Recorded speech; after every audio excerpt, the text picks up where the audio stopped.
So did the Arab world truly turn its back on the Palestinians and forget about their cause? Joining me to discuss is former advisor to President Shimon Peres, former deputy ambassador to Egypt, and CEO of the Ruth boutique strategic consultancy firm, Middle East expert Ruth Wasserman Lande. Ruth, thank you so much for being with us today.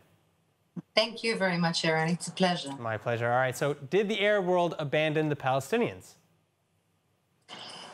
Look, I think that there is a sense of being a little bit fed up with the Palestinian leadership, making the wrong decisions over and over again, holding the Palestinian people hostage because of issues pertaining to honor and so on.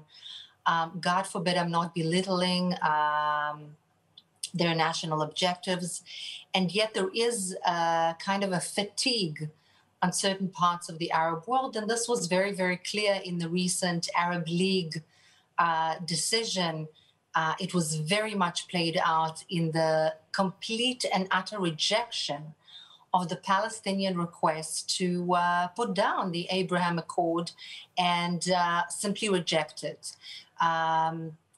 In turn, the Palestinians themselves were rejected, and I would say that was a little bit of a blow to their honor, and a kind of a mirror image of what it is that is happening in the Arab world in general at the moment. Well, so do you think that the lessons that maybe the Gulf states are trying to impart on the Palestinian Authority are starting to sink in? No, not yet. I think that there is a kind of a blossoming realization that not at every cost will the Arab world in its entirety stand behind the demands, the wishes, and the leg dragging of the Palestinian leadership. I think there is a burgeoning of a realization, and I'm not sure it's ripe yet.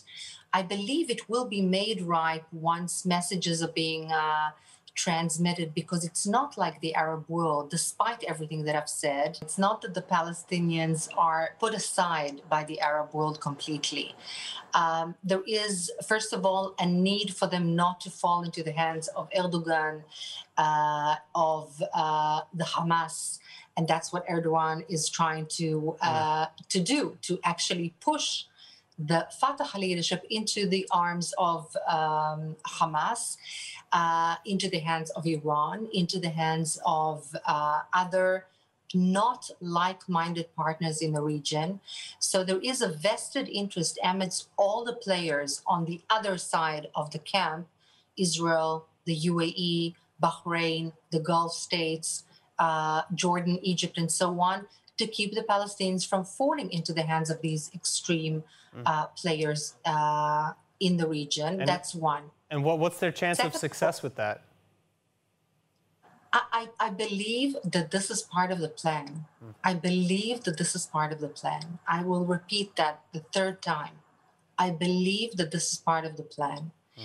Whether with this particular leadership or with another leadership, this is part of the plan. It's not that they have turned their backs to the Palestinian people, and it's not like they do not understand the need for stability. The West Bank is here. I live near Hadera. 2 minutes from me, literally, is the West Bank. It is important to understand and to comprehend the difference between that and the Gaza Strip. Sure. The West Bank is so close, so part and parcel of the geostrategic makeup of Israel. It needs to be taken into account. It's a must. It's not even a question. It's realpolitik. So if the current leadership is willing to come on board, welcome. They're not playing out in that particular way right now. But if they are not, then there is a strategy to move along with a different leadership, be it what may. And I'm not sure that that is being left completely to luck, but to move the region to stability and away from Erdogan, Hamas, Hezbollah, and Iran. All right. Ruth, thank you so much for being with us today.